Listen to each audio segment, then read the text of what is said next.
Elena Ruiz tied her apron behind her back with the practiced speed of someone who'd done it 1,000 times. Her eyes were sharp, her hair pulled into a neat bun, and her posture carried the quiet tension of a woman who couldn't afford to waste a second. It was barely 10:15 a.m., and she was already on her second double shift of the week. She stepped into the dining patio and scanned her section. Booths lined with white cushions. Teacups neatly aligned. Her section gleamed in the golden light. The governor's side, as Martha, the cafe owner, called it. That was where the old money sat. The kind of people who tipped more on charm than service, and sometimes not at all. "Elena," Martha called from the doorway, wiping her hands on a towel. "You've got table 5. Walk-ins. But look sharp, sugar. That's a Carrington." The name hit like a ripple in her chest. Carrington. Savannah's hospital dynasty. Private jets, marble lobbies, $800 an hour specialists. Eleanor had never met one of them in person, but she knew the family by reputation. The kind of people whose last name carried more power than most people's resumes. "Thanks," she said quickly, grabbing her notepad. "I'll handle it." As she approached the table, she recognized him right away from local TV spots and social posts. Preston Carrington III, early 30s, tall, polished, and dressed like a magazine ad for Southern wealth. Linen button-down, Italian loafers, and that perfectly effortless disinterest worn like cologne. He didn't look up when she greeted the group. 3 men, 2 women, all about his age, all with voices like champagne bubbles. Laughing too loudly, ordering like royalty. One of the women requested, "Lemon in her sparkling water, not wedge. Twist only, please." Preston just waved at the menu. "I'll have the eggs Beatrice," he said, not bothering to glance her way. "But have the chef substitute the sauce from the trout special. And instead of the ham, I want the blackened crab cakes. No toast." Eleanor nodded, pen flying. "Yes, sir. That'll take a few extra minutes." "I'm sure you'll manage," he said without missing a beat. A flick of his hand. Dismissal. She turned away before her expression could shift. Her grip on the notepad tightened. In the kitchen, she gave the order with perfect clarity, swallowing the familiar burn that crept up her throat. This wasn't new. Wealth had its own language, and people like Preston spoke it fluently.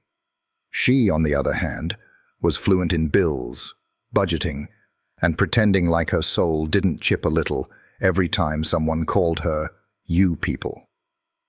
Back at the table, Preston and his friends were deep in a conversation about an upcoming gala, a new wing at the hospital, and whether or not the vacation home in Charleston needed new marble countertops. "Daddy thinks I'm spending too much," Preston said, sipping his mimosa. "He slashed my discretionary budget." "Only 200 grand this month." "Savage," one of the men said. "I know, right? Like I can live on that." Elena refilled water glasses as quietly as she could, but her hand trembled slightly. 200,000 in 1 month. Her tuition for the entire nursing program at Georgia Southern was barely half that. And Luna's art supplies, shoes, the electricity bill still sitting on the kitchen counter. She exhaled slowly and stepped back, her eyes brushing over Preston. He didn't see her. Not really. Just a girl in a black apron. The meal dragged on. They sent back the avocado toast twice. Too firm. Complained about the breeze. Laughed like they owned the city. Eleanor kept her tone polite, her smile even. But inside, she was holding back a storm. Finally, after an hour and 43 minutes, Preston dropped his napkin and glanced at his watch. "We're late for the tasting," he said. "Someone get the check." She brought it to him in a leather folio, total just over $900. The moment was small, quiet, but her heart picked up speed as he reached into his wallet. Just a tip. That's all she needed. A cushion. Room to breathe. Preston scribbled something on the receipt, snapped it closed and handed it back. "Thanks," he said, not looking up. She opened it slowly. Tip, 0 sound. Message. Try nursing harder. The words sat like stones on the page. A flush crept up her neck. Her fingers curled around the folio, not crushing it, but almost. She stood there, suspended between fury and disbelief.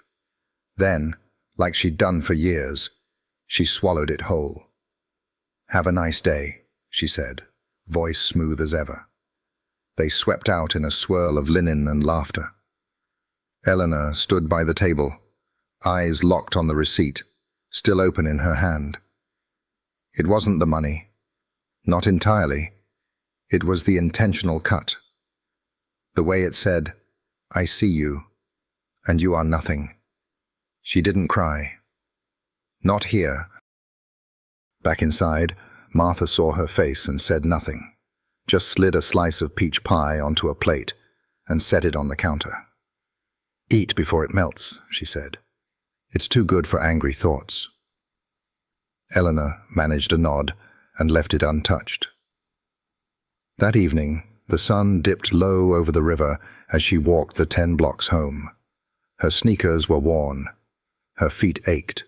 The hush of magnolias and the distant hum of porch fans filled the streets of the historic district. Grand homes stared back at her, windows like quiet judges. When she got home, Luna was at the kitchen table, watercolors spread across construction paper. "I made your name in bubble letters," she said, grinning. Elena smiled, knees popping as she knelt beside her. "It's beautiful, baby." She hung it on the fridge next to the overdue electric bill and sat down. The receipt was still in her apron pocket. She pulled it out, set it on the table like evidence. The quiet tick of the kitchen clock was the only sound. She looked at the zero again, her jaw clenched. Then, without a word, she took a pen from the drawer and scribbled one word beneath his message. "Watch." She folded the receipt neatly and tucked it into her journal. Tomorrow was just another shift. Or so she thought. If you enjoyed this video, comment 1 to let me know. If not, comment 2. Your thought mattered to me either way. The storm rolled in quietly the next morning, hidden behind a curtain of humidity and the restless rustle of live oaks. By 8 a.m., the sky over Savannah had turned the color of bruised silver, the kind that promised thunder but delivered only tension. Elena stood at the kitchen sink, staring at the wilting basil plant on the windowsill.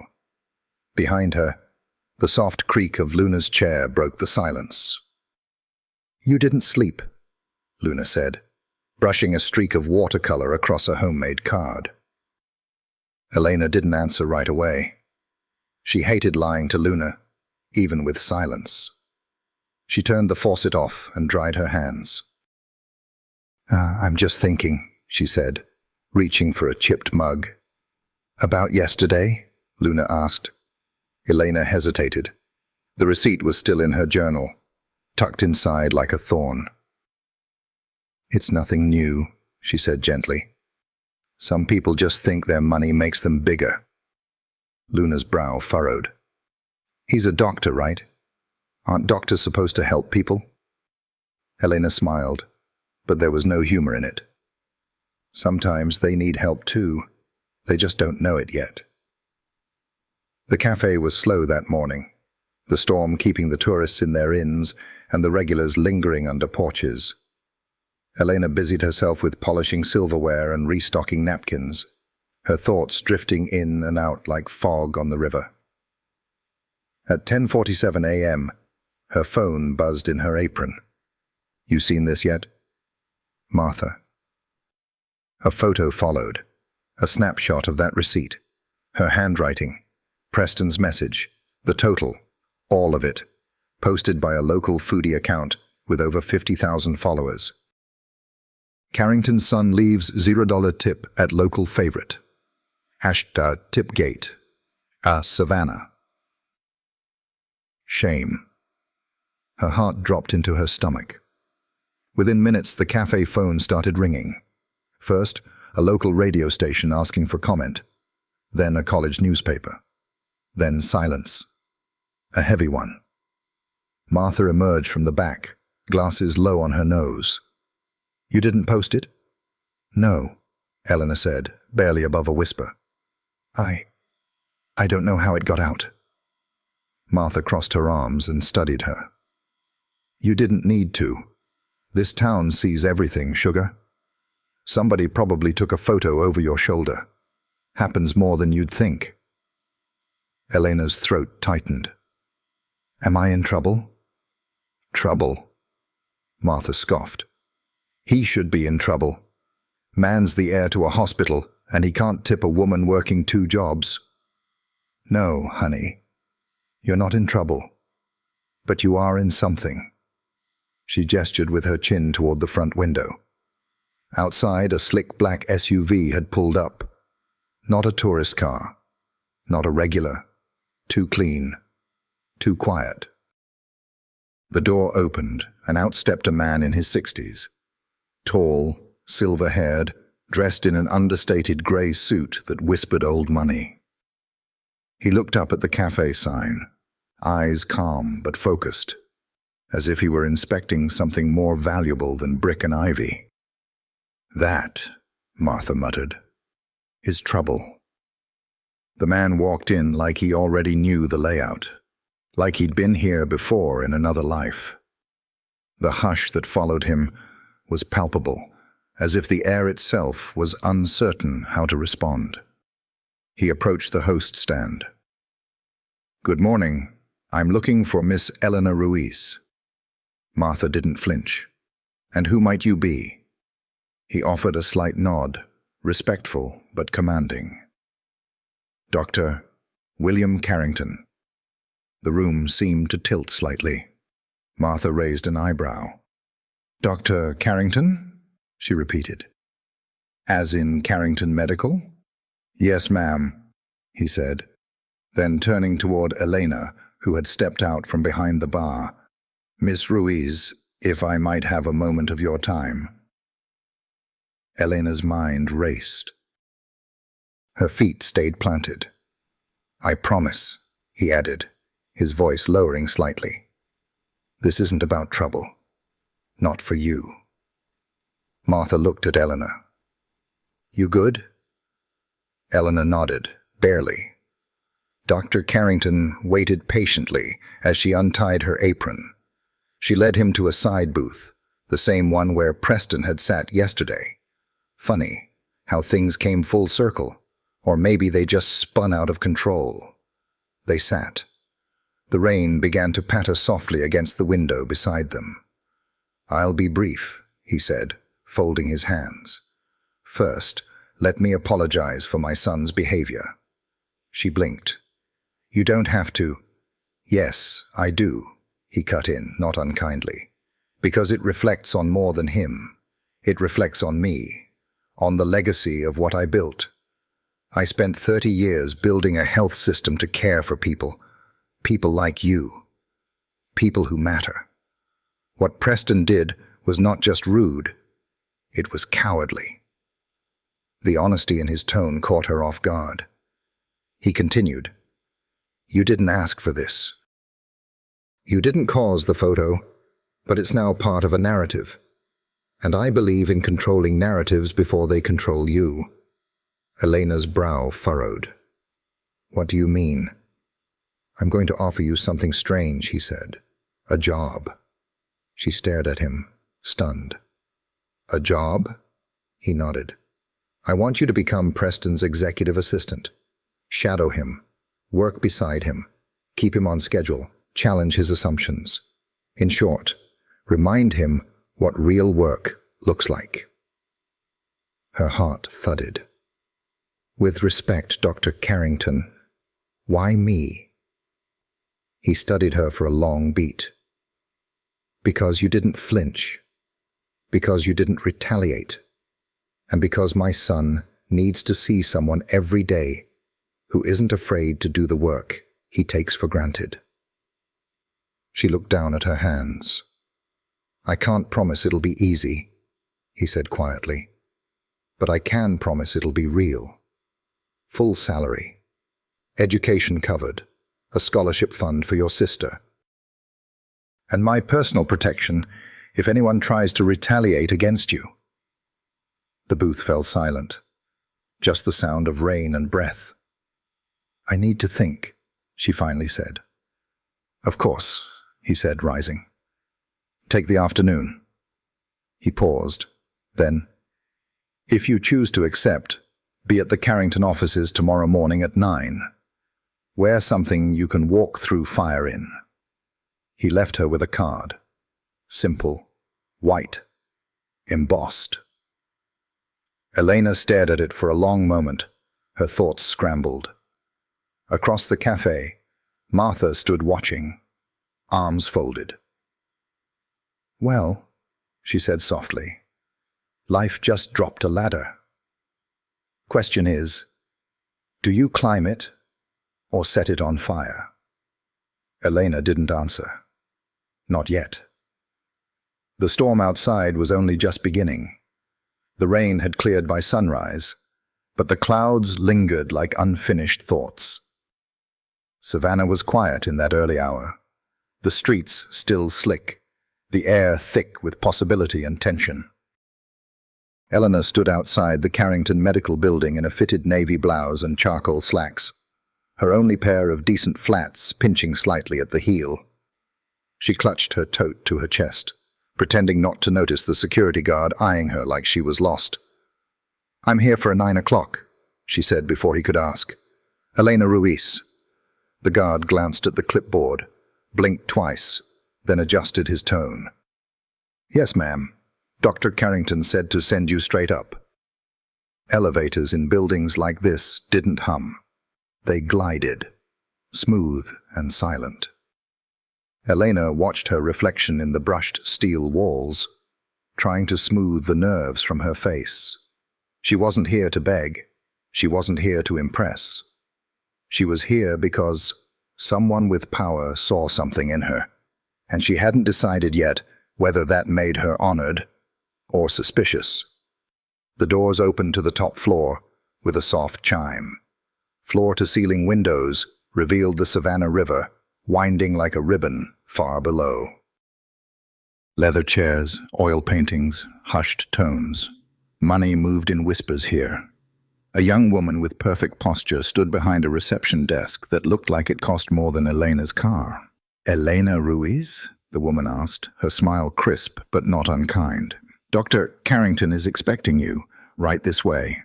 They walked through a corridor of glass-walled offices. Some were filled with people on calls, others with men in suits too expensive to crease.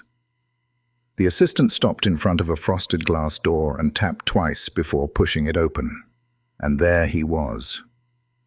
Preston Carrington III stood by the window, phone pressed to his ear, blazer slung over the back of a leather chair. He glanced up as she entered, his eyes pausing on her face for half a second, just enough for her to register the flicker of recognition. Then it was gone. No, he said into the phone, his voice low, clipped. Push the board meeting to Thursday. I don't care what Harper says. Tell her it's not up for debate. He ended the call without a goodbye. Miss Ruiz, he said, turning to her fully now. This is unexpected. I believe your father asked me to report here, she replied, keeping her tone neutral. He stepped closer, arms folded, one brow raised just slightly. He did. What he didn't tell me was that he'd be assigning me a babysitter. I'm not here to babysit you, she said evenly. I'm your assistant. For how long? He asked. Until this blows over and he forgets he's angry at me? She didn't answer. He looked her over again, this time not with malice, but with a kind of quiet calculation. "Let's set a few expectations," he said. "I don't need coffee. I don't need hand-holding. I certainly don't need commentary." "Understood," Elena said. "But I'm not here to decorate your calendar either. Your father made it clear this wasn't just about clerical work." "Of course he did," Preston said, his mouth tightening. "He loves his little morality projects." Silence stretched between them. Elena stood her ground. "Let's start with this," he said, walking to a side credenza. He picked up a manila folder and handed it to her. "This is the agenda for the Venture Capital Review next week. I need it trimmed to 10 slides, no fluff, just numbers. You do know how to use PowerPoint, I assume?" "I've done research presentations while working night shifts," she replied. "I think I'll manage." A trace of something flashed across his face. Not quite amusement. Maybe surprise. "Very well," he said. "You'll work from the glass office next door. That's your desk. Keep your phone on. Don't touch anything that isn't yours." She nodded once and turned to go. "And Miss Ruiz," he added. She paused. "I don't care what the internet says about me. I don't owe you an apology." She looked over her shoulder, steady. "That's fine. I wasn't looking for one." He didn't respond. Her desk was pristine, too pristine, as if no one had sat there in months. A screensaver glowed faintly on the monitor, and beside it, a single sticky note with the Wi-Fi login written in tight block letters. She sat, exhaled slowly, and powered up. The day blurred into spreadsheets and calls, none of which involved her yet. But she watched Preston from behind the glass, noting the rhythm of his moods, the clipped way he spoke to his staff, the way he paced when irritated, and never once checked the clock. He was efficient, controlled, cold, and then the door opened. "Elena?" a soft voice called. She looked up to see Kelly, a nurse from the cardiac wing, whom she'd met months ago during a class observation shift. "I thought that was you," Kelly said, beaming. "You're working here now?" Elena smiled, surprised and relieved. "Just started this morning." Kelly stepped inside and lowered her voice. "You poor thing." "I heard who you're working for." Elena laughed under her breath. "It's an adjustment." Kelly leaned closer. "Just wait. He has his moments. There's still a human being under that designer suit. Somewhere." Elena glanced through the glass at Preston, who was now on another call, his face stone still. "Hard to tell," she murmured. Kelly winked. "You'll see." That evening, Elena returned to her apartment just as the sun cast golden light across the hardwood floor. Luna was on the couch, sketching clouds with a dull pencil. "How was it?" she asked, not looking up. Elena dropped her bag. "He's exactly who you'd expect. But," Elena smiled despite herself, "but he noticed I didn't flinch." Luna looked up. "That's because you never do." Later that night, Elena sat at her desk, compiling the pitch deck he requested. Line by line, she edited charts, added footnotes, caught typos he hadn't even seen. When she saved the file just after midnight, she paused for a moment and stared out her window at the city below. This wasn't just a job. This was the beginning of something she couldn't name yet. Complicated, dangerous, maybe even important. And somewhere beneath all that glass and steel, she had the strange feeling the man she was working for might not be quite as untouchable as he seemed. If you enjoyed this video, comment 1 to let me know. If not, comment 2. Your thought matter to me either way. The morning air inside Carrington Medical was colder than usual, not from the temperature, but the energy. Elena felt it the moment she stepped out of the elevator. The receptionist offered a stiff nod, the kind that held unspoken questions behind polite silence. She walked past the frosted glass offices, heels clicking against the marble floor, the weight of yesterday's tension still lingering like humidity after rain. Preston hadn't spoken to her since she turned in the trimmed-down pitch deck. Flawless, formatted, even reorganized for flow. She knew it was good. The kind of good that leaves no room for critique. And that was the problem. It had been radio silence ever since. She set her things down at her desk and stared through the glass at his office. He stood with his back to her, hands in his pockets, staring out at the city like a man waiting for a storm to arrive. At 9:02, his door opened. "Elena," he said, without looking at her, "I need you in here." She grabbed her notepad and walked in, standing at the edge of his desk as he finally turned. "I reviewed the presentation," he said, voice measured. Clean, accurate, overly cautious. Elena met his gaze. Overly cautious or grounded in reality? He didn't smile, but something in his jaw ticked. Reality doesn't impress the board. Ambition does. "Ambition without support is a fantasy," she said calmly. "You're pitching a diagnostics AI company that hasn't completed one clinical trial." Preston crossed his arms. "You think you know more about this business than I do?"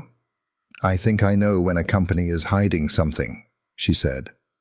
"I think I know what it feels like when someone's selling you a story instead of the truth." He stared at her for a beat too long. "You talk like you've been doing this for 10 years, he said quietly. "I've been surviving for 25, she answered. He looked away. "I'm not here to sabotage you," she added. "But I won't help you walk into a deal blind." He nodded once, almost to himself, and turned back to his window. "There's a charity gala tonight. Carrington sponsors the pediatric fund every year. I need someone to represent the firm with me." Elena blinked. "I wasn't told about a gala." "I'm telling you now," he said. "Dress code is black tie. You'll need something appropriate." "I don't own anything appropriate." His voice softened, not warm, but quieter. "There's a stylist on retainer. Call Sarah downstairs. She'll handle it." She stood there for a moment, trying to read the intention behind his sudden shift. He didn't give her one. "I'll be ready," she said, turning to leave. "And Elena?" he called after her. She paused at the door. "Try not to correct me in front of anyone important tonight." She didn't respond, just closed the door behind her. That evening, the historic Drayton Hall was lit up like a cathedral. Candlelight flickered from the windows, and strings of jazz drifted into the night air. Elena stood at the top of the marble staircase, in a navy floor-length gown, tailored to perfection. Her hair swept into a low twist, lips painted the soft color of defiance. She looked nothing like the girl who carried receipts in her apron. Preston stood at the bottom of the stairs in a tailored tux, his cufflinks glinting in the chandelier light. When he saw her, something unreadable flickered across his face. Admiration. Surprise. He masked it quickly. "You clean up well," he said. "So do you," she replied, descending slowly.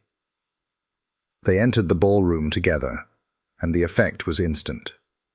Heads turned. Whispers followed. Some recognized her. Some didn't, but everyone noticed. Preston leaned in. "Smile, like you believe in what we do." "I'm not sure I do." "Then pretend," he said. "That's what this place runs on." The evening unfolded in a blur of handshakes, champagne, and calculated small talk. Elena played her role flawlessly. Warm, but observant, asking questions that made executives pause and blink, as if they weren't used to being listened to so directly. Midway through the night, she stepped out onto the terrace for air. The city stretched out beneath her, a blanket of lights and secrets. "You hate this, don't you?" Preston's voice came from behind her. She turned, startled. "The gala?" "This whole world," he said, loosening his tie. "These people. The games." Elena shrugged. "It's not mine to hate. I'm just passing through." He leaned against the railing beside her, quiet for a moment. "When I was 16, he said, I thought I'd be a surgeon. I used to study until 2 in the morning, just to prove I could keep up with my father." "What happened?" she asked softly. He exhaled. "I lost someone." She waited. He didn't continue. "That makes you stop trusting the map," he said finally. "You realize all the right steps still lead to nowhere." Elena turned to face him. "So you chose power instead of purpose?" He looked at her, a little too long, a little too close. "Maybe," he said.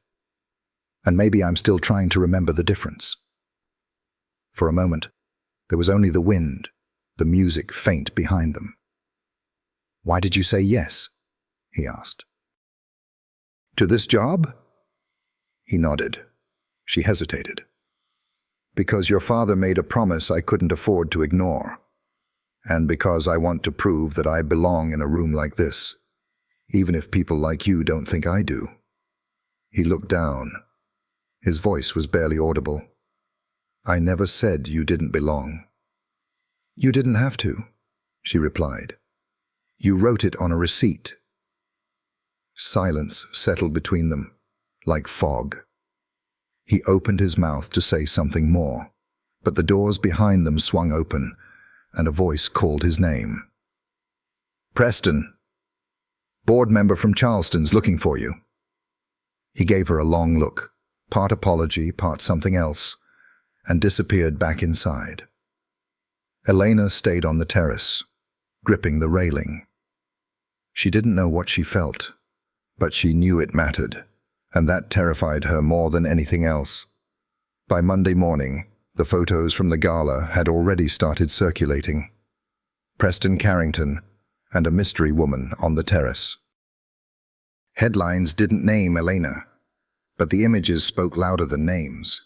2 figures close together under string lights, her in that navy gown, him with the collar of his tux undone, leaning in like he was saying something he shouldn't. Inside Carrington Medical, no one said it outright. But the glances were different, longer, lingering, the kind that didn't come from curiosity, but judgment. "Elena," Kelly whispered, when they crossed paths in the elevator. "You looked stunning, by the way. But just be careful." "Careful?" Elena asked, tucking a loose strand of hair behind her ear. Kelly's voice lowered. "This place is full of eyes, and not all of them are rooting for you." The elevator doors opened before Eleanor could respond. At her desk, a stack of folders waited. Preston hadn't said a word since the gala, but he had left her instructions, highlighted documents, requests for research, 3 meetings scheduled back-to-back. Clinical, detached, fine by her. She immersed herself in logistics, proposals, budget notes, anything that didn't involve the memory of their conversation on the terrace, or the way he'd looked at her before the doors pulled him away. At 11:15, his door opened. "Elena," he said. "Conference room. 10 minutes. Bring the Helix brief." "On it," she replied, keeping her tone professional. In the glass-walled conference room, board members had already begun filing in. Among them was Clay Bennett, a man Elena had only seen once before, at a staff mixer last year, when she was still a nursing student rotating through the ER. Slick hair, gold tie pin, a laugh that sounded rehearsed. When she entered with the brief in hand, Clay turned and offered a smile that never quite reached his eyes. "Ah, the rising star," he said, extending his hand. "You've made quite the impression." "Just doing my job," she said politely. "That's what they always say right before the promotion," he replied. She sat beside Preston at the far end of the table. He didn't look at her, just opened his laptop and clicked through slides like nothing existed outside the screen. The meeting centered on Helix Diagnostics, a proposed partner in Carrington's AI-integrated wellness platform. Preston led the pitch, precise and charismatic. He had the room in his hand. But as Elena flipped through the handout, something caught her eye. A line item in the funding forecast. A discrepancy. Minor, but off. She leaned slightly toward Preston and whispered, "This number doesn't match the projection summary you gave me last week. Did they change it?" He didn't look at her. "Not now." "But I said not now," he said, sharper this time. His voice didn't rise, but the edge cut clean. A few heads turned. Clay raised an eyebrow. Elena leaned back, biting her tongue. When the meeting ended, Clay lingered as the others filtered out. "You two make quite the team," he said to Preston, then turned to Elena. "Sharp eye for numbers. Shame it wasn't welcome." Elena kept her posture still. "I thought this place valued attention to detail." Clay chuckled. "Oh, it does. Just not always in public." He turned to Preston. "Word of advice. Never let your assistant become your conscience. It complicates things." With that, he walked out, leaving a faint trail of expensive cologne and warning in his wake. Preston remained silent as he gathered his things. Elena stood, ready to leave, when he finally spoke. "You made me look weak in there." She turned, stunned. "By pointing out a change in data. By doing it in front of Clay. I didn't know it was a performance." He looked at her then, eyes hard. "You're not here to challenge me in front of them."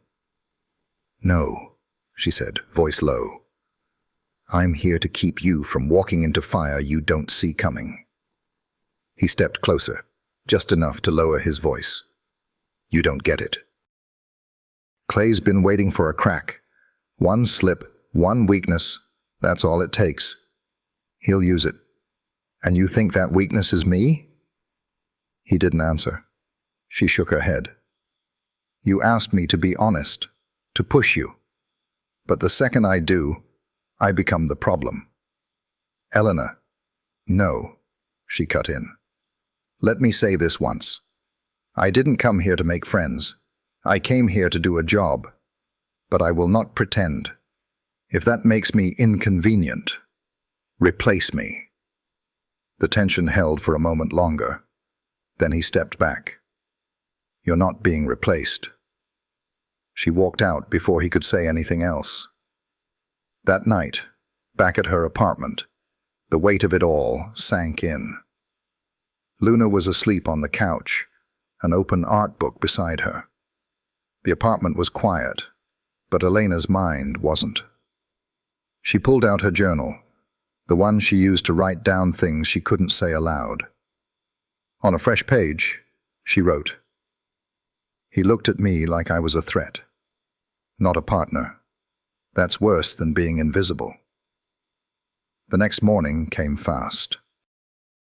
Emails, updates, meetings, but no word from Preston, not even a glance, until 4:03 p.m.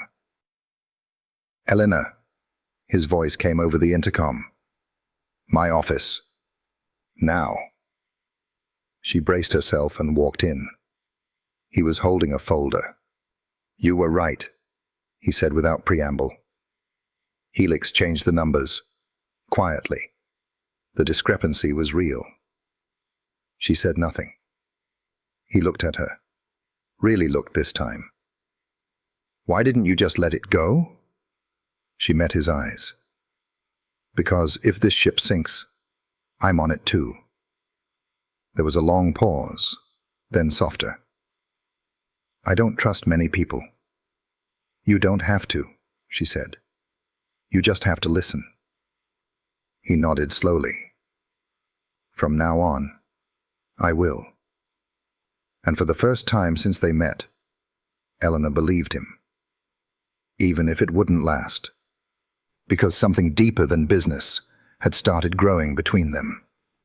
And neither one was ready for what that meant. The Carrington Medical Foundation offices were unusually quiet the next afternoon. The typical buzz of consultants and assistants had dimmed, replaced by soft jazz floating from someone's distant speaker. Elena sat at her desk, reviewing grant proposals for community outreach. She could feel the shift in the atmosphere, something unspoken but undeniable. Like the moment before rain touches pavement. Preston hadn't called her in since their last exchange, but she'd noticed his door was never fully shut, slightly ajar, like a subtle invitation or a test. At 2:12 p.m., her phone buzzed. Need 5 minutes. Roof. PC. She stared at the message. The roof? Curious, cautious, and half annoyed, she grabbed her notepad and made her way up the side stairwell. The last few steps creaked beneath her, as if even the building was unsure what was about to happen. When she stepped onto the rooftop garden, installed during a PR initiative 3 years ago but rarely used, she found Preston standing near the edge, sleeves rolled, tie tucked in his coat pocket. He didn't hear her at first. "Are we hiding?" she asked, her voice breaking the quiet. He turned, lips curling into something that wasn't quite a smile. More like breathing. She approached slowly, wind brushing her hair back. "This isn't on the schedule." "Good," he said. "I'm starting to resent the schedule." She stopped beside him. The view stretched over the river, sun catching the rooftops like polished brass. For a moment, the city looked soft, almost forgiving. "I needed to get out of the glass box," he said. Elena folded her arms. "And you brought me here because—" He exhaled. "Because the last time someone told me the truth, it wrecked me. And you seem incapable of lying, even when it's easier." She tilted her head. "You say that like it's a flaw." "It's not," he said, voice low. "It's inconvenient. And rare." A long silence stretched between them. Finally he said, "There's something I haven't told you." "About why my father brought you here."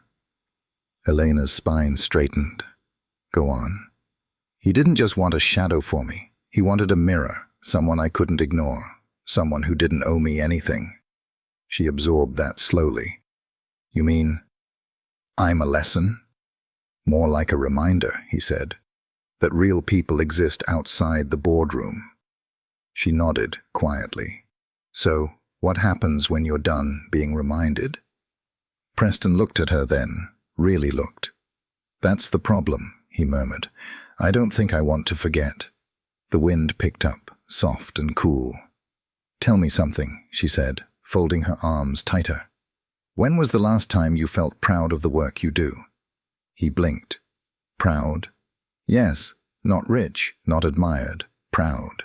The question hung in the air like a dare. He thought for a long time. "My 3rd year of residency," he said. "I stayed up all night with a burn patient, monitored him through every shift change. I didn't care about anything else. It was just real." "I hadn't felt that clear since." Elena nodded slowly. "So what changed?" He hesitated. "I did." They stood in silence for a long moment. The city buzzed below, unaware of the delicate truths unraveling above it. "I should get back to work," she said finally. Preston nodded. I'm going to take a few more minutes. She turned to leave. Elena. She paused at the door. If I tried, he said, to make this more than just a correction, if I wanted to actually rebuild something worthwhile, would you help me? Her heart skipped. You don't need my permission, she said.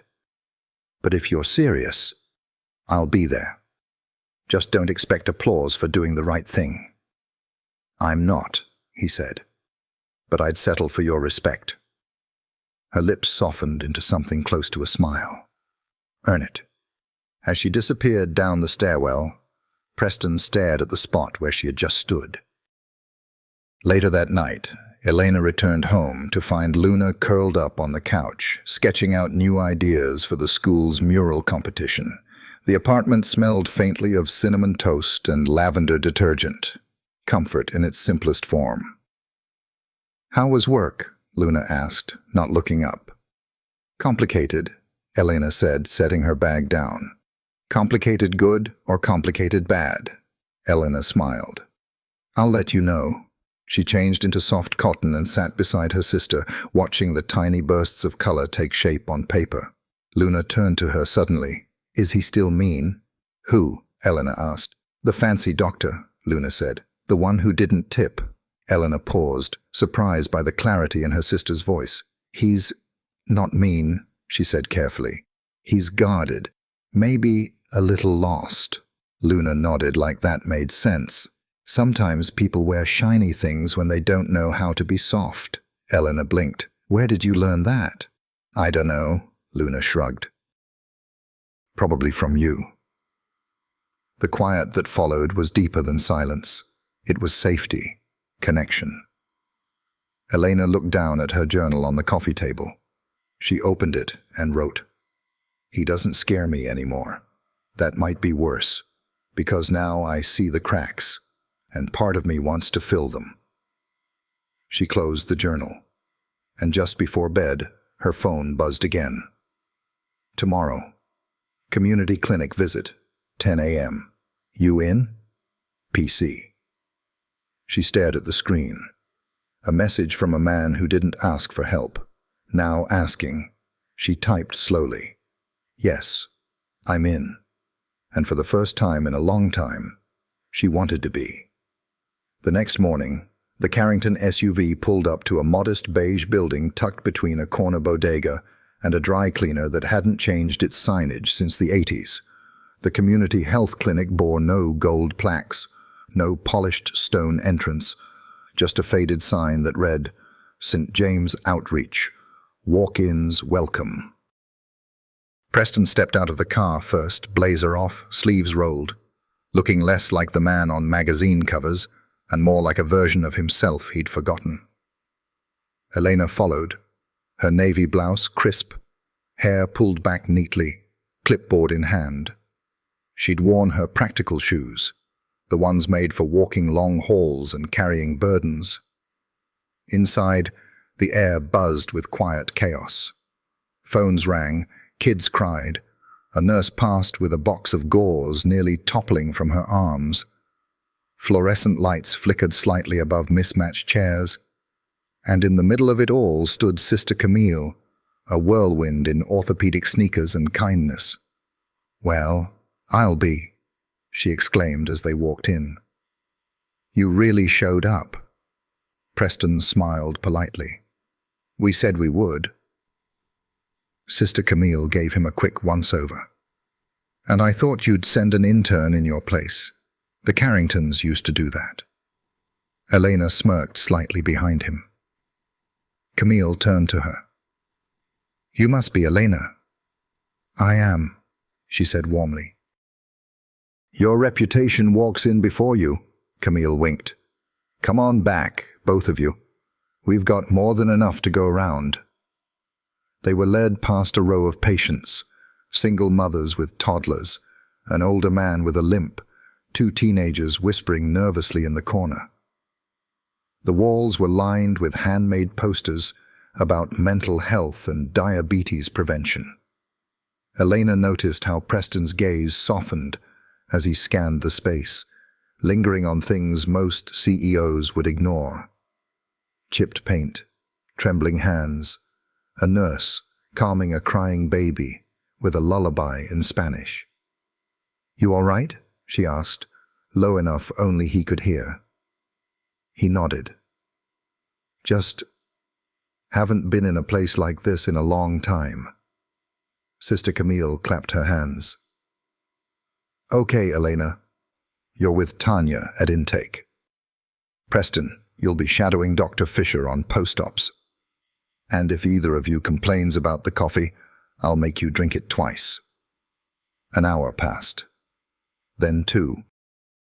Elena moved between patients and charts with Tanya, who moved like lightning and joked like a stand-up comic, all while calming nervous hearts and typing without looking at the screen.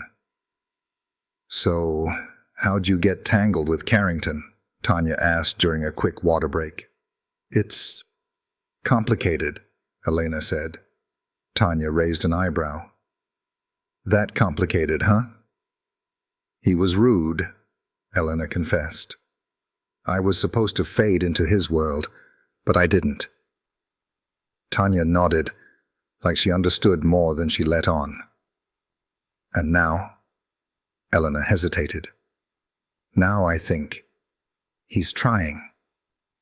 Back in the hallway, Preston stood in a treatment room doorway, arms crossed, as he listened to Dr. Fisher explaining post-op infection risks to a patient in a wheelchair. The man's wife stood beside him, eyes glassy, her hand clutching a frayed insurance card. "We'll work with you," Dr. Fisher said. "Don't worry about the paperwork today." Preston stepped forward.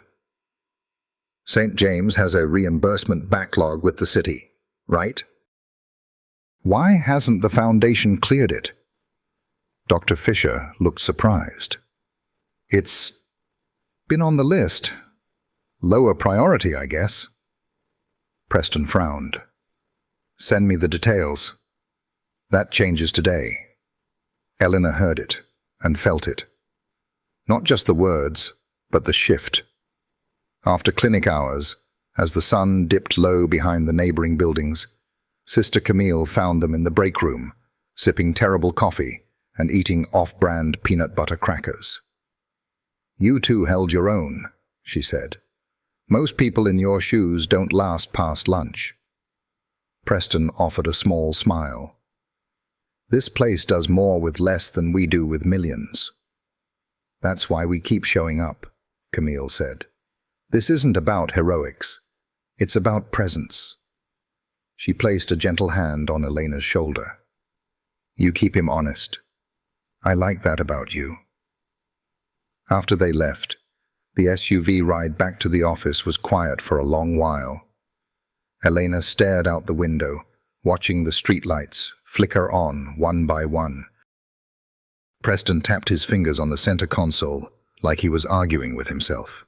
Finally he said, "You were right." She looked over. "About what?" "That I needed to see this," he said. "It reminded me why I started." She nodded, soft but steady. "And why you stopped?" He didn't answer right away. Then, quietly, "Because it hurt too much to care, and then fail anyway." Elena turned toward him. "We all fail. The trick is staying soft." He looked at her, and this time there was no pretense, just exhaustion, and something close to vulnerability. "I don't know how," he admitted. "Start small," she said. "Like showing up." They returned to the office after dark, the building eerily quiet. Preston paused at the elevator and looked at her. "Want to see something?" She blinked. "Now?" He nodded. "Come on." They took the elevator to the basement, a part of the building she'd never seen. He used a keycard to open a narrow locked door marked Archives. Inside were rows of old file cabinets and dusty shelves. He led her to the back, where a single lamp hung above a thick binder labeled Community Program Proposals. 1997, 2005. My father kept every idea, he said, flipping it open. Every dream we scrapped when the hospital went private. I used to come down here after fights with him. Elena scanned the pages. Outreach clinics, school partnerships, free screenings for veterans. Most were stamped "denied" in red ink. Why show me this? She asked. Because I'm tired of pretending I don't care, he said.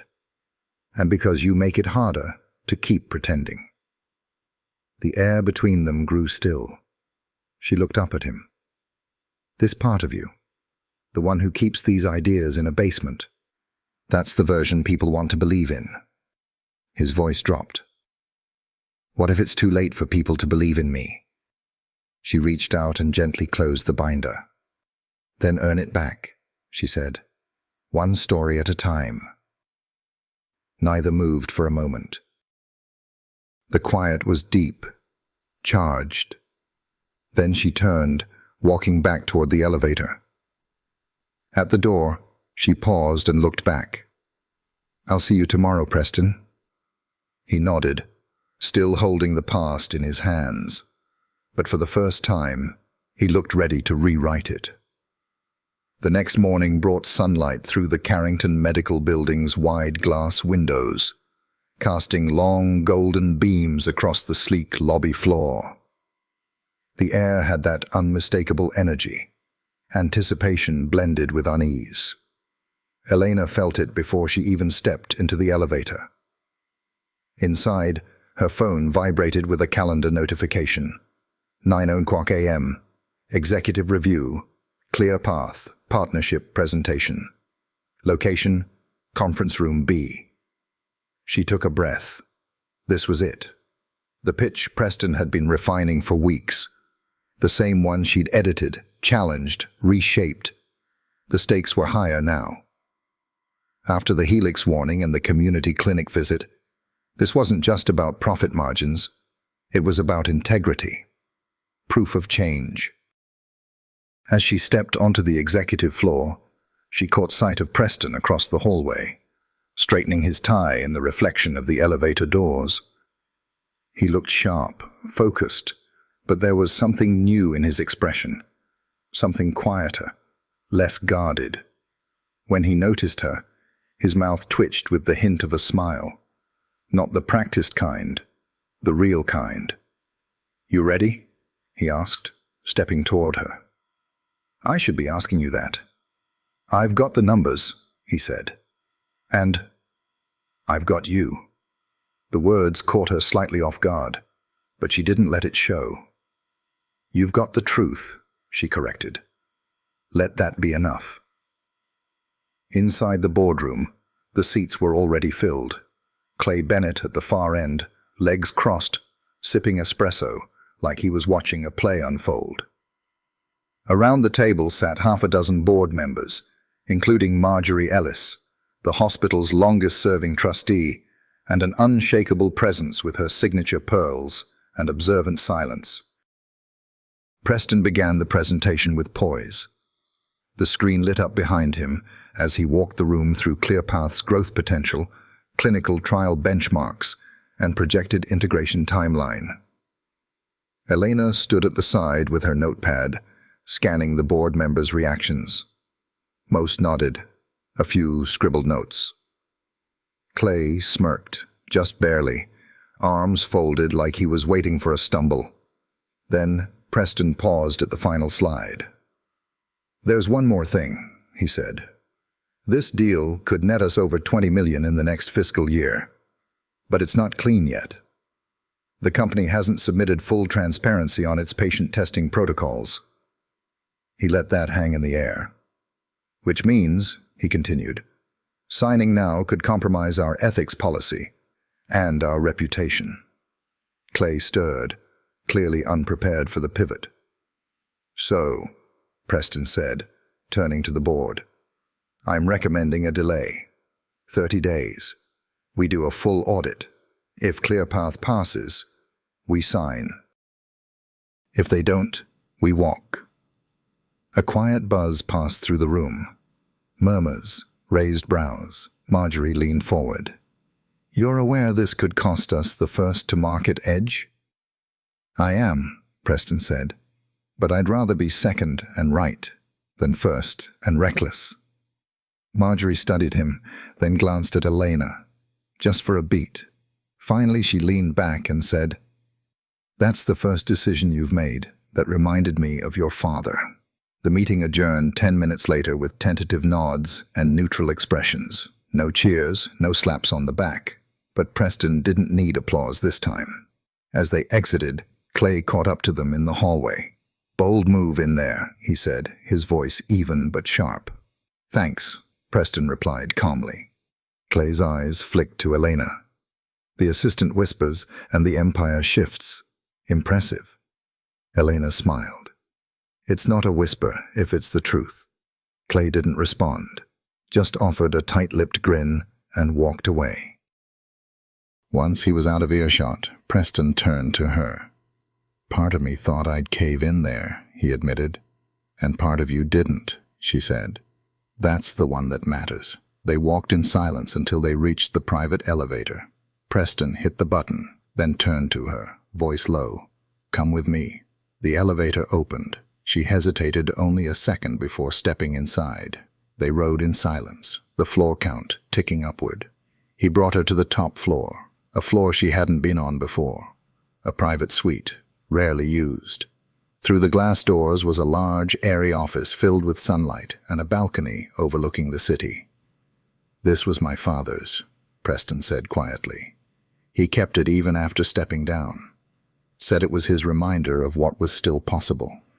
Elena stepped out onto the balcony. From there, the city stretched endlessly, warm, vast, alive. "Why show me this now?" she asked. "Because I don't want to forget this version of me," he said. "The one that stood in that boardroom. The one you helped me remember." She turned to face him. "You didn't need me to remember," she said softly. "You just needed someone not to be afraid of you." His gaze locked onto hers. For a moment, neither spoke. Then, just above a whisper, he said, "Are you?" Her voice was steady. "No, not anymore." The silence that followed wasn't empty. It was charged, full of something unspoken, heavy and bright, all at once. He looked down, then back at her. "I don't know where this goes," he said, "but I know I don't want to face it alone." Elena stepped closer, the wind brushing a strand of hair across her face. "Then stop trying to walk ahead of everyone," she said. "Walk beside us." Their eyes met, and for the first time since they met, there was no challenge between them, no agenda, just space, and the beginning of something neither of them could name. But both were beginning to trust. Down below, the city buzzed on. Unaware that high above its streets, two people had just made a quiet, life-changing choice. To believe, just a little.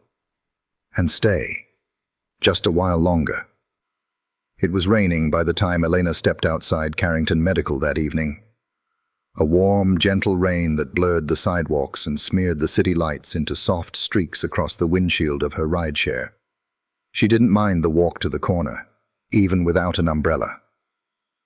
After the day she'd had, it felt grounding, something real, after hours of power suits and boardroom restraint. Inside her tote bag was a folder of handwritten notes from the archive room. Proposals from 2 decades ago, all with William Carrington's initials scrawled in the margins. She couldn't stop reading them. Ideas for free clinics, bilingual support centers, rural outreach vans. The man had dreamed big, and Preston had inherited more than his eyes. That thought stuck with her all night. When she stepped through the front door of her apartment, Luna was waiting at the kitchen counter, surrounded by open notebooks and an exploded box of colored pencils.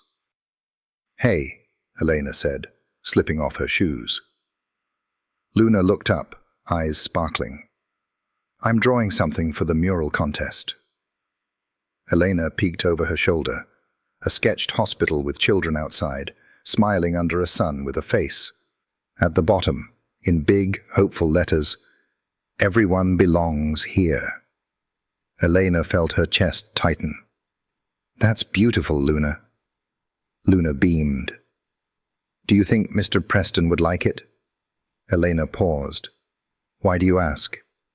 "Because," Luna said matter-of-factly, "he seems like he forgot what smiles look like. Maybe he needs some." Elena reached over and smoothed her sister's hair. "Maybe he does." The next morning, Carrington Medical felt different. Preston was waiting in the office when Eleanor arrived.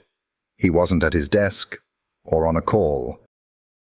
He was standing by the window, coffee in hand, looking out with that same thoughtful stillness that used to make him seem distant. But now she knew it meant he was turning something over in his head, something personal. "Elena," he said, voice calm. "Got a minute?" She stepped in, set her bag down. He motioned toward the small meeting table in the corner, and they sat. "I talked to Camille last night," he began. That caught her attention. "At St. James?" He nodded. "She mentioned something interesting. Said they were about to lose their lease. A developer bought the block." Her stomach dropped. "You're kidding." "I wish I were." Eleanor exhaled slowly. "That clinic keeps half the neighborhood from falling apart." "I know." He looked at her. "That's why I want to do something. But it has to be quiet, for now. I'm already catching heat for pausing the ClearPath deal." "What are you thinking?" "I've got access to an old property on the South Loop. Used to be a physical therapy wing. It's clean, just outdated. If we can renovate it, fast, it could replace St. James before they get kicked out." Elena blinked. "You're serious?" "I am, and I want you on the team running it." She stared at him. "Elena," he added, "I trust you.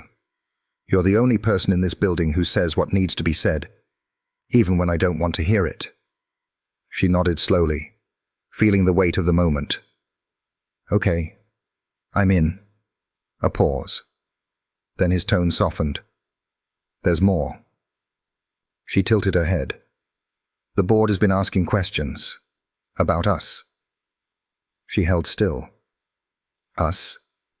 "About why I've started shifting policy. About your influence." He hesitated. "They're looking for a reason to discredit the decisions I'm making. And I won't let that happen to you." Eleanor felt her heart beat louder. "What are you saying?" "I'm saying we have to be careful. I'm not ashamed of what this is, whatever it's becoming. But I won't let them turn you into leverage." There it was, the first honest acknowledgement, not dressed up, not hidden behind strategy or subtext. She nodded slowly. "You're right. But I also don't want to pretend," he said quietly. She smiled, sad and small. "Neither do I." He leaned forward slightly, elbows on his knees. "So we stay honest," she said. "But private." "Until the work speaks louder than the rumors," he said. They sat in quiet agreement, the kind that didn't need signatures or fanfare. That afternoon they walked the South Loop property together. The building was tired but sturdy. Elena took notes while Preston spoke to a contractor on speakerphone, discussing timelines and ADA upgrades. At one point, Elena wandered into a sunlit room with wide windows and an old exam table still bolted to the floor. She ran her fingers along the countertop. "This could be a pediatric room," she said aloud. Preston stepped in behind her. "You see it too, don't you?" She turned. "I do." He leaned in the doorway, watching her sketch ideas in the margins of her notebook. For a long moment, he didn't speak. "You're different from anyone I've ever known." She didn't look up. That could mean 100 things. It means, "I'm better when you're around." Her hand paused mid-sketch. He added quieter, "But I'm not asking you to save me." Eleanor finally looked at him. "Good, because I'm not here to save anyone. Just build something that lasts." Preston smiled. "Then let's build it." Later that night, Eleanor sat on the couch, her notes scattered, her mind still racing from the day. Luna curled up beside her, sleepy-eyed. "What's that?" she asked. "Plans," Eleanor said softly. "To keep a place open for people who need it." Luna nodded against her arm. "Will there be art on the walls?" "There will," Eleanor promised. "And color, and kindness." Her phone buzzed again. "Preston, send me your notes when you can. I'll go over them before the board briefing." She smiled as she typed, "Elena." "Already done. And Preston, thank you for seeing it." Preston, "I didn't just see it, I felt it. You changed the air in that room." She looked at the screen for a long while before turning off the light. And for the first time in years, she believed she could help shape something that didn't need her to vanish to be valued. Something that might just hold. Monday morning came heavy with clouds and the scent of storm in the air. The kind of morning that made even strong coffee feel weak. Eleanor stood by the copy machine on the 3rd floor, staring at a stack of proposals for the South Loop Clinic renovations, when she overheard the tail end of a conversation from the hallway. "She's not even on payroll full-time, and suddenly she's got access to executive suites?" It was a woman's voice, sharp, clipped. Another answered with a tight laugh. "I mean, it's impressive, sure. But everyone's whispering the same thing. You don't get that kind of access unless someone upstairs wants more than your opinions." The words weren't said loudly, but they landed like broken glass on tile. Eleanor felt her stomach twist. She gathered the papers, spine straight, face unreadable, and walked past them without flinching. Back in Preston's office, he was reviewing a draft of their new outreach strategy. When she stepped in, he looked up immediately. "Hey," he said. "Everything okay?" "People are talking," she said simply. He blinked. "What kind of talking?" She laid the stack of papers on his desk. "The kind that makes me feel like a roomer instead of a partner." He pushed his chair back, exhaling. "I'm sorry. I thought we were doing a good job staying careful." Eleanor's tone stayed even. "We were, but maybe that was the problem. We were quiet, so they got loud." Preston stood, walking around the desk. "I'll talk to HR. No," she interrupted gently. "Don't make it worse." He stopped, surprised. "If you fight this directly, it'll validate it. Let them see us working, building. Let them see the results, not the whispers." He studied her for a long second. "You shouldn't have to shoulder this." "I've been shouldering worse for years," she said. "But I won't let gossip undo the work, not when it's finally starting to matter." He stepped closer. "You shouldn't have to fight alone." "I'm not," she said softly. "I just need to know that when it matters most, you'll stand beside me, not ahead of me, not behind." His expression softened. "I promise." She nodded, holding his gaze a beat longer than before. "Good. Then let's get back to work." Later that day, a meeting was scheduled with the City Development Office to push the rezoning for the South Loop Clinic. It was one of the last hurdles. Elena arrived early, binder in hand, hair pulled back into a no-nonsense bun. Preston arrived 5 minutes later, freshly shaved, suit tailored to perfection, but without the air of detachment he used to carry. In the glass-walled conference room, Clay Bennett sat across from the city liaison, legs crossed, portfolio open. His eyes lit with something that looked like boredom coated in mischief when Preston walked in. "Well, well," Clay said casually. "Didn't expect you both. Usually these meetings are for decision-makers." Preston didn't bite.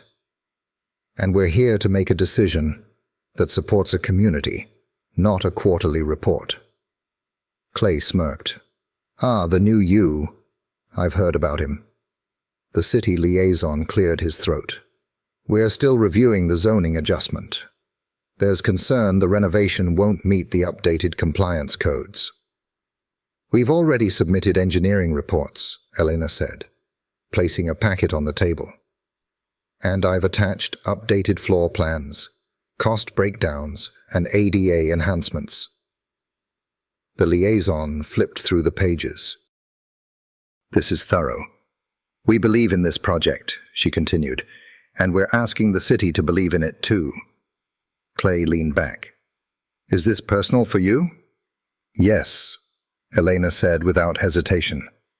"Because healthcare is personal." There was a pause. Then Preston added, "It's not just a clinic, it's a promise, and we're ready to honor it." The room went still. The liaison nodded slowly. "We'll need a final walkthrough before the vote, but this helps." As they stepped out into the hallway, Clay caught up again, voice low. "I have to hand it to you," he said to Preston. "You're playing the long game. But here's the thing.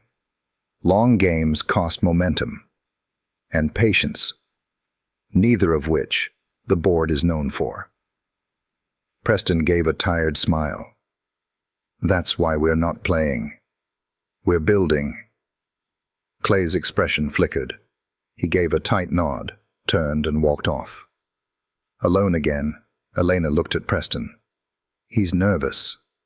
"He should be," Preston said.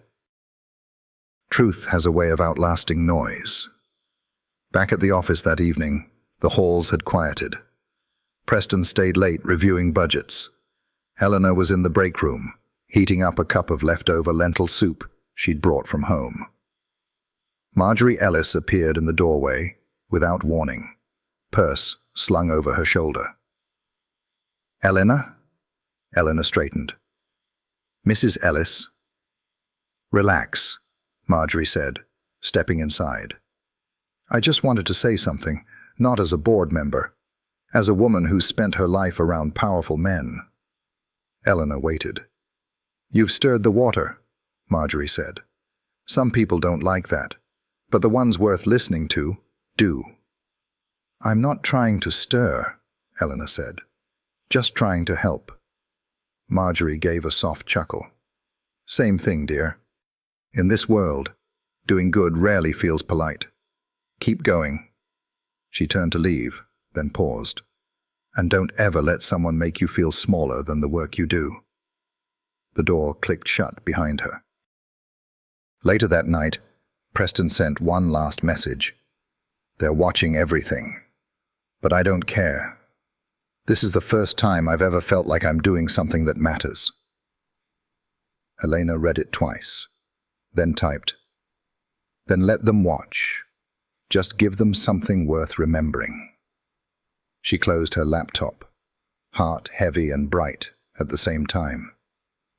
The storm had passed, but the fight, for purpose, for dignity, for change, was only just beginning.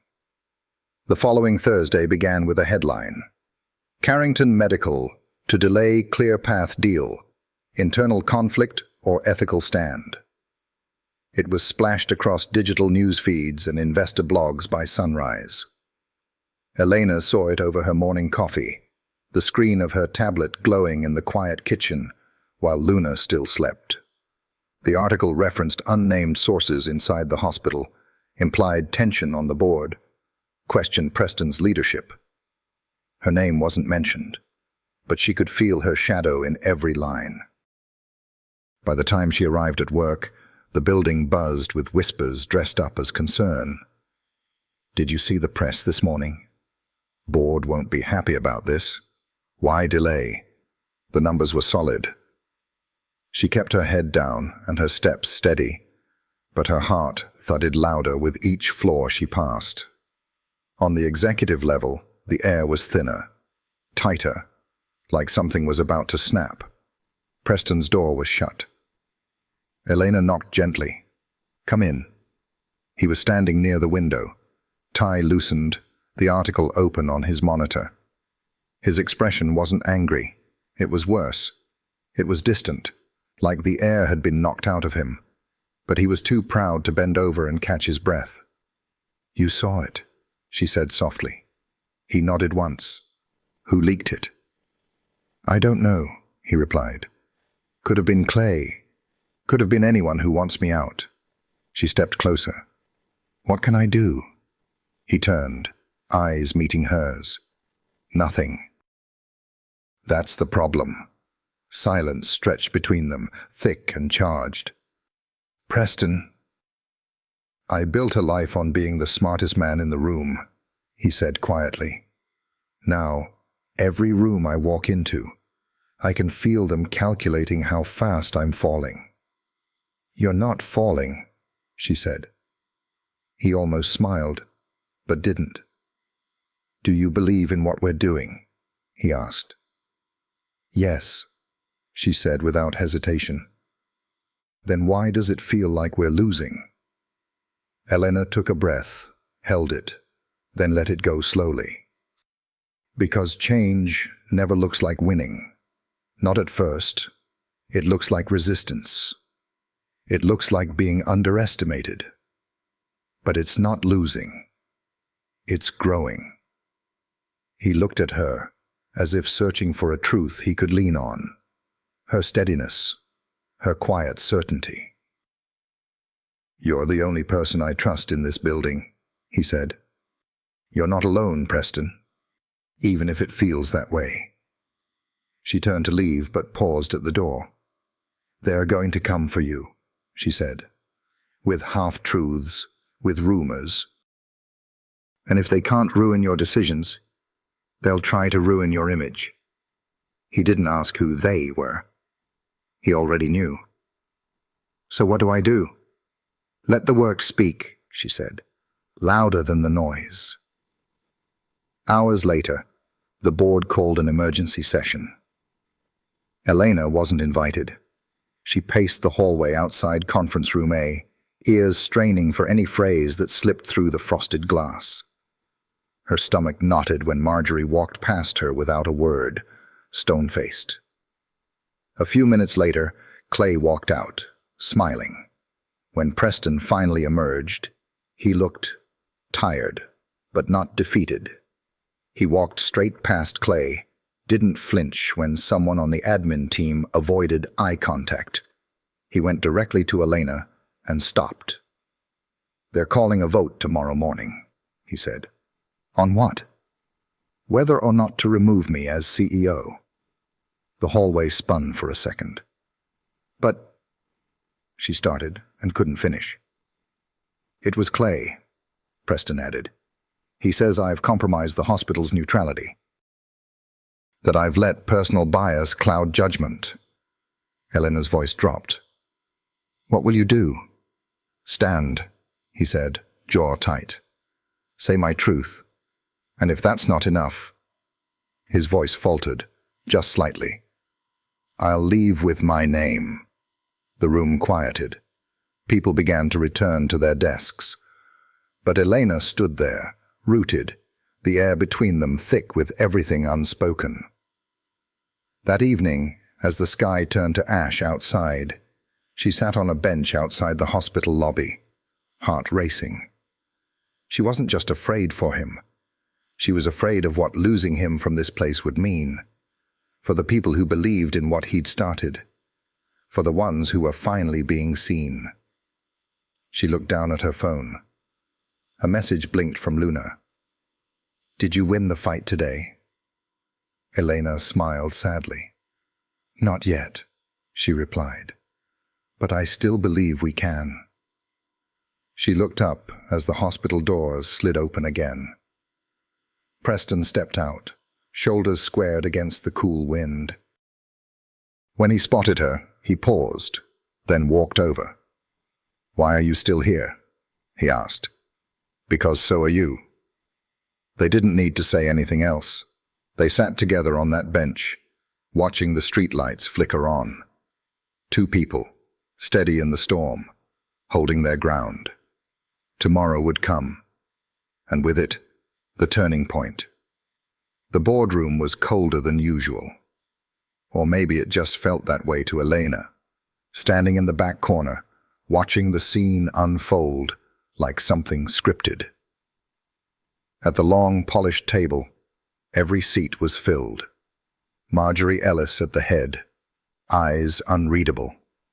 Clay Bennett, 2 seats to her left, fingers steepled in front of his mouth, looking entirely too pleased with himself. Preston stood at the far end, composed but pale. A pitcher of water sat untouched beside him, a single glass filled, but never sipped. Marjorie cleared her throat. "Dr. Carrington, you may proceed with your statement." Preston nodded, then set both palms on the table. "My father built this hospital not just on money, but on conviction. He believed in service, in showing up for the people who are hardest to see." His voice was steady, calm, but his eyes moved, searching, connecting. "When I became CEO, I promised myself I'd carry that forward. But the truth is, I didn't. Not at first." Several board members exchanged glances. Preston didn't pause. "I chased headlines. I chased numbers. And somewhere in that chase, I lost sight of the people this hospital was meant to serve." He inhaled. "But something changed. I met someone who reminded me that healthcare is human before it's ever a business. And I've made decisions lately that some of you believe are reckless. But I believe they're necessary." Clay leaned in. "Dr. Carrington, this board isn't questioning your values. We're questioning your judgment. You paused a multi-million-dollar deal. You've diverted resources to a failing clinic. And you've allowed someone outside our leadership structure to influence operations." Eleanor felt every gaze flick toward her, even though no one turned their head. Preston didn't flinch. "Elena Ruiz has a clearer sense of this hospital's soul than most people in this room. If that's influence, then I welcome it." The silence that followed was thick. Marjorie finally spoke. "This isn't about one decision, Preston. This is about direction. The board must determine if your leadership still reflects our long-term mission." There it was, the vote. Preston stepped back from the table. "Then vote." Elena's chest tightened as each hand was raised. A few quick, one hesitant, one shaking slightly. 7 members, 4 hands in favor of removal, 2 against. Marjorie didn't raise hers. Everyone turned to her. The final vote. She looked at Preston, then at Elena, then back. "I knew your father when he was your age," she said slowly. "He made mistakes too. But he never let fear stop him from becoming who he needed to be." She lowered her hand. "No," she said. "We don't remove him." Clay looked stunned. "Marjorie, this board is not a guillotine," she said, voice like iron. "We are custodians of legacy, and legacies are allowed to evolve." The vote was done. Preston remained. Elena let out a breath she didn't know she'd been holding. Afterward, the boardroom emptied in slow waves. Some offered quiet nods, Others avoided eye contact altogether. Clay left first, his silence louder than any comment. Preston stayed behind. So did Elena. She walked up to the table.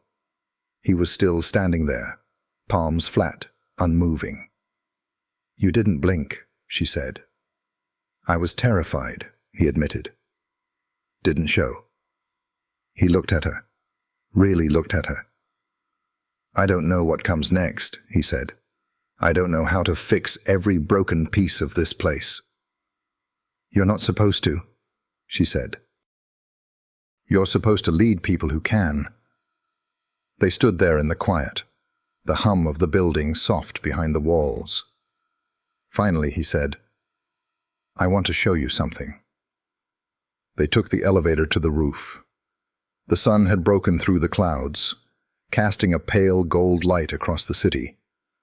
The hum of traffic below was distant, almost like static under music. Preston led her to the far edge, where a helipad sat empty. "This is where he used to land," Preston said. "My father, when he'd fly in from out of town. The board hated it, thought it was showy. But he said sometimes the best way to make people look up was to land in front of them." Elena smiled gently. "Sounds about right." "I think I understand it now," Preston continued. "The helicopter wasn't for him. It was for the people who felt invisible. He wanted them to know someone was coming." Elena stepped beside him, the wind brushing her hair gently back. "You came, Preston," she said. "Not in a helicopter. But you came." He turned, his voice quieter now. "Only because you reminded me why I should." The air between them shifted, not heavier, not lighter, just true. "I think," he said slowly, "this is the part where I say thank you. But those words aren't enough." "Then don't say them," she whispered. "Just stay in the fight." He nodded. "With you." The wind picked up, warm now, alive. Below, the hospital pulsed with new energy. And for the first time, Preston Carrington knew he wasn't standing on top of a legacy. He was finally building one. The following week unfolded like spring after a hard winter. Quiet, careful, but full of signs that something was beginning to bloom. Renovations at the South Loop property had officially begun. The site, once overlooked and dismissed, now buzzed with activity. Volunteers scrubbing walls, electricians rewiring old panels, architects roaming the halls with blueprints tucked under their arms. Eleanor stood in the center of it all, clipboard in hand, a dozen people calling her name by mid-morning. She didn't mind the chaos. For once, the noise meant progress. "Miss Ruiz?" a voice called from the hallway. Elena turned to see Jules, one of the volunteers from a local community college, waving a tablet. "You've got a visitor out front." She furrowed her brow. "Who?" But before Jules could answer, a familiar figure stepped through the main entrance backlit by the afternoon light. William Carrington, not a ghost, not a myth. Just a man in a simple linen shirt, tan blazer, and the same piercing eyes that Preston carried. He moved slower than he once might have, but each step had intent. Elena froze. He smiled, warm and knowing. "I hear this place owes its future to a waitress." The air thickened around them. I didn't expect," she started. He held up a hand. "Preston told me everything."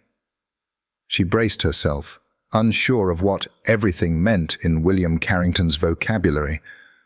But then he said, "Thank you for not giving up on him." Her breath caught. William looked around the building, letting his gaze take in the chaos. "He used to bring me plans like these when he was a kid. Would sit on the floor of my study, drawing hospitals with slides instead of stairs. places where medicine wasn't scary. She smiled softly. Sounds like he was always meant for this. William nodded. He forgot for a while. Most of us do. He stepped closer, voice gentler. But you reminded him. Not with force, with clarity.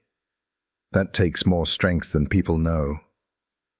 They stood there in the unfinished lobby, among drywall dust and dreams, bound by a moment too honest to decorate with small talk. Finally, Eleanor asked, "Why now?" William's gaze drifted to the open doorway behind her, where sunlight hit the freshly painted wall. "Because legacy is just a word, if it's not lived," he said. "I built this name, but he's finally giving it purpose." He reached into his coat and handed her a folded sheet of paper. "What's this?" she asked. "An endowment. In your name, for the clinic." She looked up, startled. "You don't have to." "I'm not doing it for you," he said. "I'm doing it because Preston was right. This place matters. And if I have anything left worth offering, I want it to go somewhere that's not afraid to care too loudly." She swallowed hard, throat thick. "I don't know what to say." "Then don't," he said kindly. "Just keep going." Later that night, Elena sat on the rooftop terrace of her building, legs curled under her, coffee cooling beside her untouched. Her phone buzzed on the table. Preston. "He told me he visited." Elena. "He did." Preston. "What did he say?" Elena. "That legacy is nothing if it isn't lived." There was a long pause. Preston. "He's right." "I never told you, but when I saw you that day at the diner, I wasn't just angry. I was scared. You looked at me like you already knew who I could be, before I knew it myself." Elena. "You were rude." Preston. "Pain usually wears a sharp suit." She laughed quietly, alone in the twilight. Preston. "I'm proud of you, Elena. Of everything you've built, with or without me." Elena. "You're with me." Preston. "Then let's finish what we started." She looked out over the city, the lights winking on one by one, like stars claiming their place in the dark. Something had shifted, not just in the boardroom or the clinic or in Preston, but in her. She was no longer the girl waiting for a break, for someone to notice her worth. She was the one setting the pace, carving the path. And beside her walked a man who had finally put down his defenses to walk in purpose, not pride. Below her, life went on. Inside her, something bloomed quietly. And ahead of her, there was still so much work to be done. The grand opening of the South Loop Clinic was scheduled for the following Saturday, and the buzz around it was undeniable. Flyers had gone up in coffee shops and barber shops across the neighborhood. Local news teased the story with phrases like, "A new model for community care," and "Carrington Medical redefines legacy."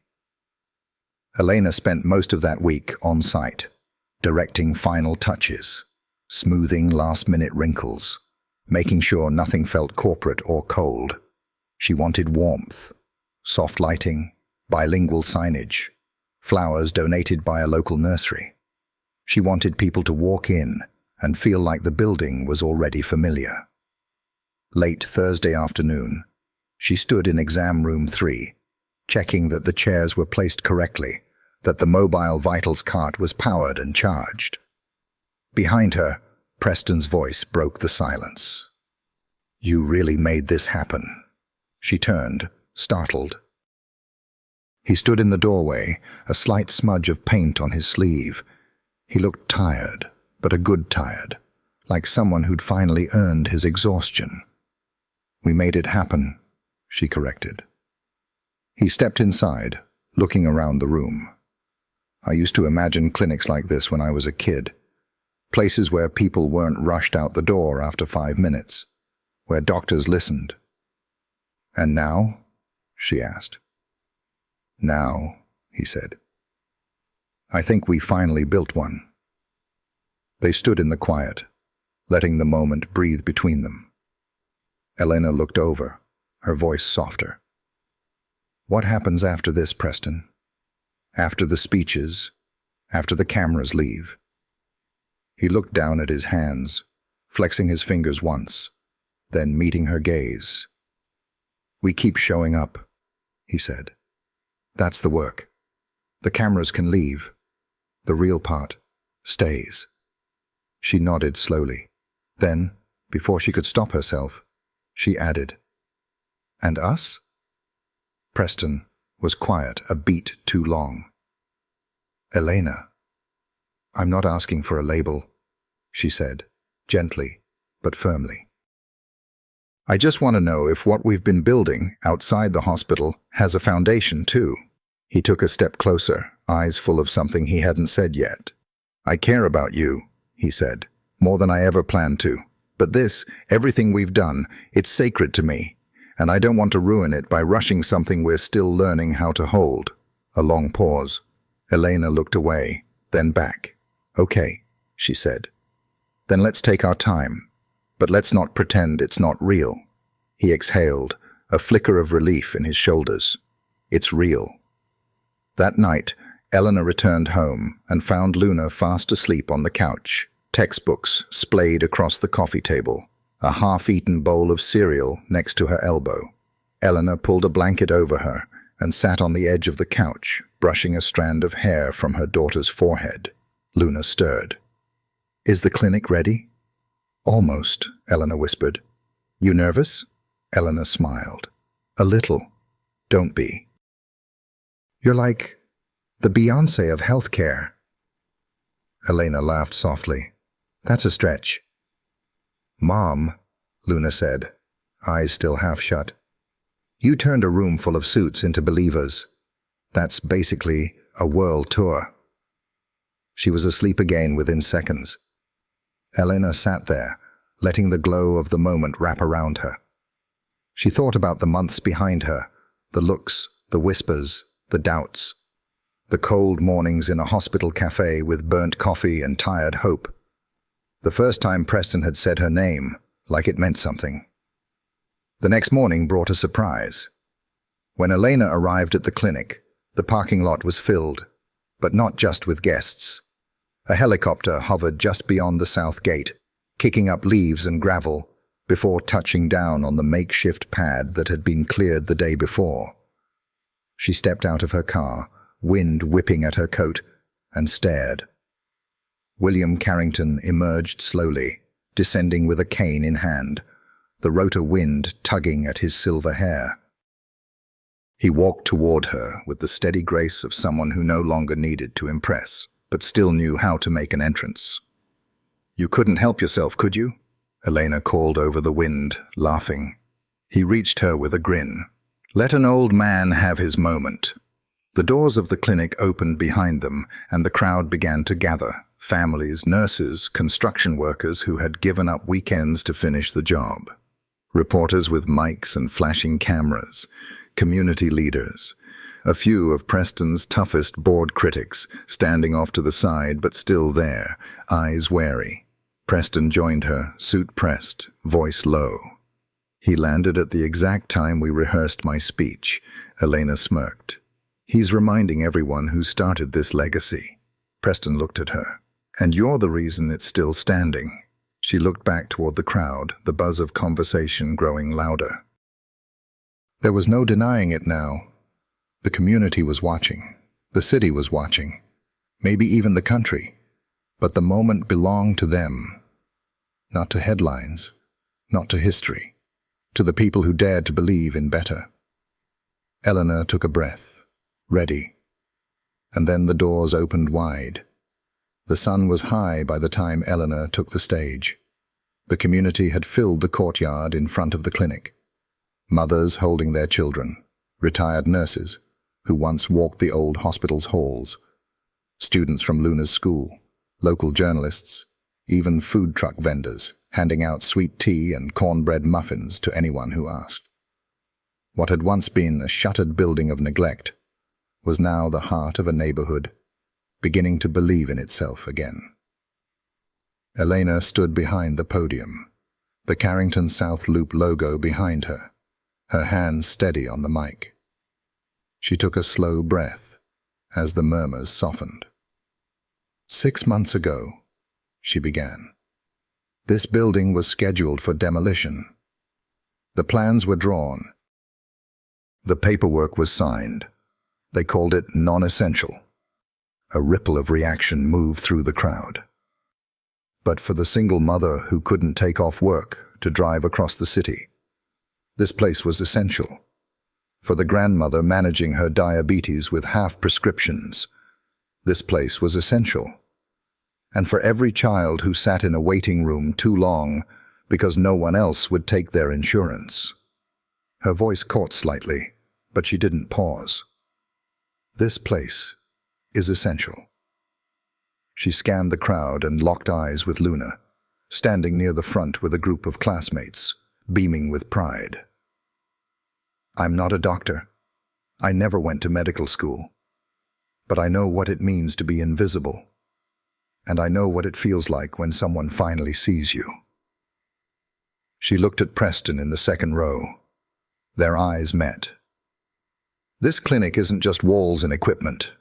It's a promise that healing doesn't have to be complicated, that dignity doesn't have to be earned, that everyone, every single person, deserves to be looked in the eye and treated like they matter. The crowd clapped. A few stood, but Elena didn't rush to finish. She let the emotion build, let the stillness hold them a moment longer. We didn't save this building, she said. It saved us. Applause swelled, stretching across the courtyard in waves. Preston rose slowly, clapping with his whole body, pride etched into every line of his face. William stood too, placing a hand gently on Preston's shoulder, before giving Eleanor the slightest bow of acknowledgement.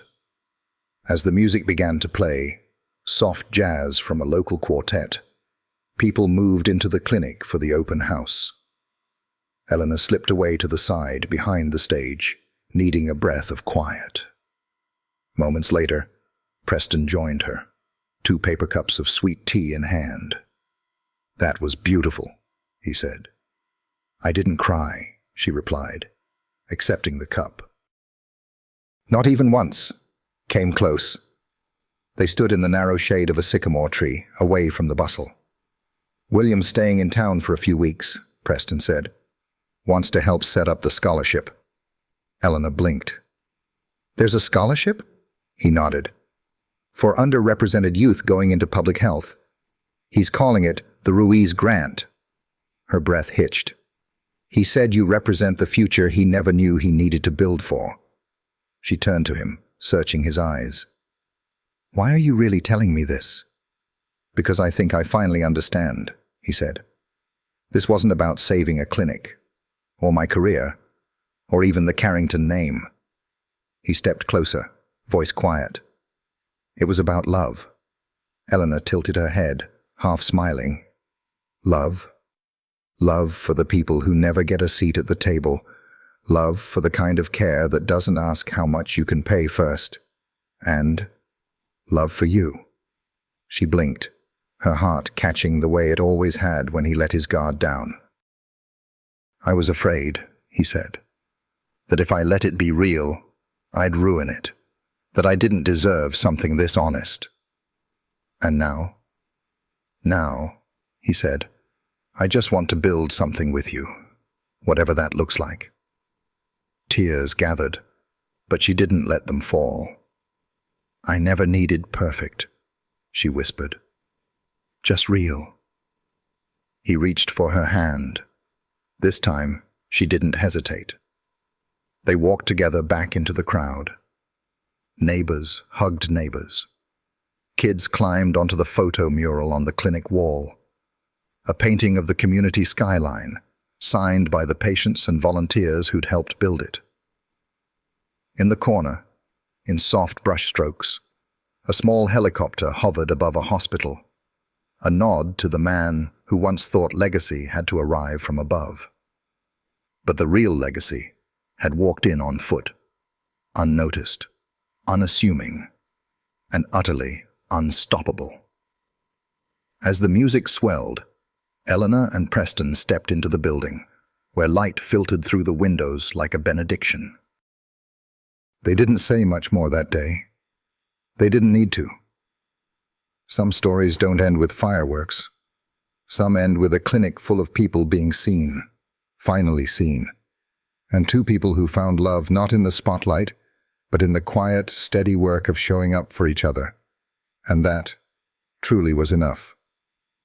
If you enjoyed this video, comment 1 to let me know. If not, comment 2. Your thought mattered to me either way. Thanks for watching Camillia Story, where kindness meets real life. At Camillia Story, we believe every act of generosity deserves to be shared. So stay tuned and keep spreading hope with Camillia Story.